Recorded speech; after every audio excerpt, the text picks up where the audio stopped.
by the time I was graduating out of high school and I had done about a year, year and a half of college, I developed 4 attitudes towards Islam.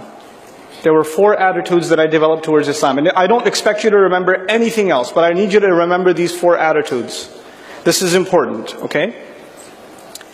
And these attitudes, obviously, I'm born in a Muslim family. I've been raised in a Muslim family. I've attended khutbahs and talks wherever my dad would take me, etc., all my life. And then we're not super religious at the time, but we do go to Jum'ah at least. I've heard enough speeches.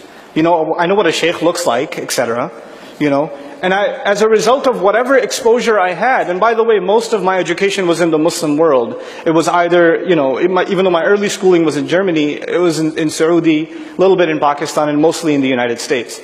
But let's fast forward. How many attitudes did I develop? 4. Here's the first one. The first one is, every time I hear somebody talk about Islam, they keep telling me that the really good people lived a long time ago, and really, really bad people, if you want to find them, where do you find them? Right now. So we're all really messed up, and they were all really awesome. And the great golden days of Islam are not ahead of us, they are where? Behind us, right? And so everything good about Islam is already done. It's actually a part of history. And most of the time I'm just made to feel bad that I don't live at that time. Just pretty much. And this is not some propaganda from some non-Muslim evangelical or, you know, some philosophy professor. This is my own impression of my own religion based on what I've heard from the minbar, from the khutbah. Over and over and over again. That good people lived a long time ago, we're pretty much all terrible people. This religion belongs in ancient times. And if you really want to bring the good days back, then you have to live and act like it's 1400 years ago. You cannot acknowledge that you're living in 2015 or 1998 or whatever. You can't do that. You have to imagine that you're living in Umar bin al-Khattab's time, radiyallahu ta'ala anhu. You should almost feel guilty that you don't have a camel parked outside. That's the first attitude. That it's basically, I'll summarize it. The first attitude is that this religion is outdated. That it's outdated, okay? Here's my second attitude. My second attitude was that this religion is pretty harsh. It's pretty tough. There's a lot of ways to end up in hell. A lot. And the rules that this religion has on top of that seem kind of harsh and unfair too. How come a woman's testimony is only half that of a man? How come, you know, how come a man can marry 4 women? How come you cut the hand of a thief? What is that? Why did the Prophet say this? Why did the Quran say that? And there are so many things that when you first hear it, you're like, really? Am I the only one who's kind of bothered by that? Or is that like, no, you should just believe it, don't question it. And I started developing insight. I never said it, because you know what happens if you say it. Well, if you're from Pakistan, you really know what happens if you say it, you know. You know, so the religion is harsh and unfair. That was my second attitude. Harsh and unfair. The third attitude that I developed was that this religion, okay, you know what? I'm going to give it a shot anyway. Yes, it's harsh, it's unfair, yes, it's outdated, but I'm still going to try to be a good person. Let's see.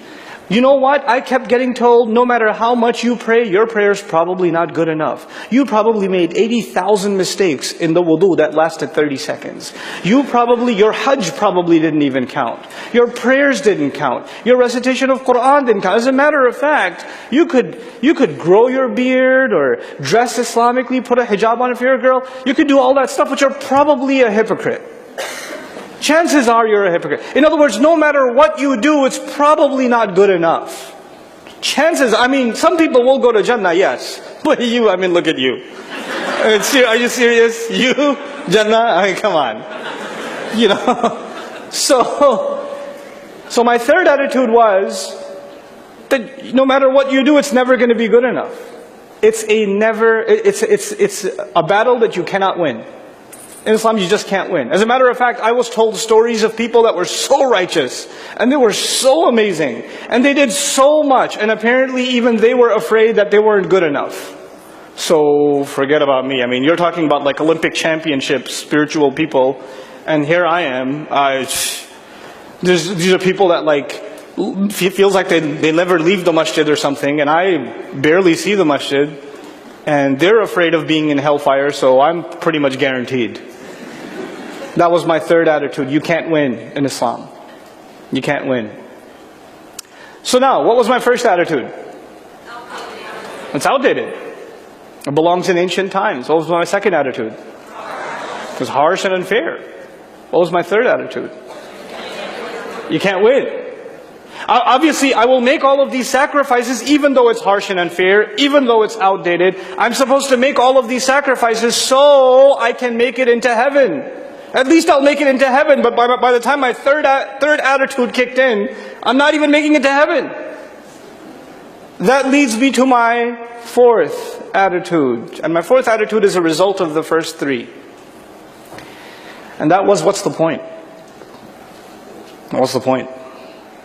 I mean, if it's so outdated and it's so harsh, I'm a terrible person anyway.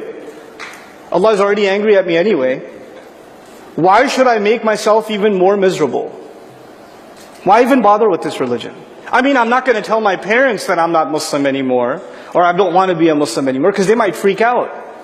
So I'll still go act like I'm praying. But whatever, dude, let me just live my life. Let me just live my life. These were my conclusions when I was in college. This is what was going on in my head when I was in college. Now I'm going to fast forward a little bit. We are living in a time much later than my time, and these attitudes that I developed them not because I watched a YouTube video. I didn't develop them because, some evangelical came to me and preached to me. I didn't develop them because some professor came and messed my head up. In other words, my attitudes were developed as a result of exposure to Islam from Muslims. So the things I felt did not come from non-Muslims. The things I felt came from where? From Muslims. From Muslims. Now we're living in times where a lot of what young people in this audience and your families and yourselves have heard about Islam, a lot of it, forget it's coming. And by the way, what comes from Muslims hasn't gotten much better. So the problem still remains. But on top of that, there's an extra layer of what non-Muslims are saying about Islam. And on top of that, there are people like me, my old self, who had these same four attitudes, who've become bold, who say, you know what, I'm not going to stay quiet about this. I'm going to write a book about this. I'm going to go on a talk show about this. I'm going to be interviewed on CNN about this. I'm going to do a symposium at a university about this. And these people have become famous, and they're talking, and actually when they talk, it reminds me of myself. Other Muslims, when they hear them, say, Astaghfirullah, have you watched this video? I was like, yeah, it's pretty nostalgic. Trip down memory lane as far as I'm concerned. I'm not angry at these people, because that was me. That was me. That wasn't somebody else. Now, when we say, how are we going to engage in Quranic education in our time? If you don't understand these attitudes, and by the way, what I wanted to add, in these last few years, I've had, alhamdulillah, thumma alhamdulillah, I have had the opportunity to meet some wonderful people from all over the world. Incredible academics and intellectuals, incredible thinkers, but more importantly, just wonderful young people from all over the world. I've traveled and I've met Muslim youth everywhere. And when I've met Muslim youth everywhere, whenever I get questions, comments, emails, Facebook posts, guess what they boil down to? One of those four attitudes. And it reinforces in me more and more and more that I wasn't alone. As a matter of fact, the population of the old me has increased quite a bit. It's increased exponentially, as a matter of fact. Actually, I'm not surprised that there are people in the audience today that probably these attitudes resonate with. They're like, actually, that's how I feel. Yeah, I can relate to that. And I'm not telling you I have a solution to your problem. Or maybe you don't even see it as a problem. Maybe you don't even see it as a problem. But the first thing is that we have to acknowledge the reality of where the Muslim Ummah stands right now. Especially the young people. The majority of the Muslim population of the world is actually under the age of 35. Young people. They make up this entire Ummah pretty much. And they're going through a crisis. They're going through an internal crisis that is now quickly becoming an external crisis.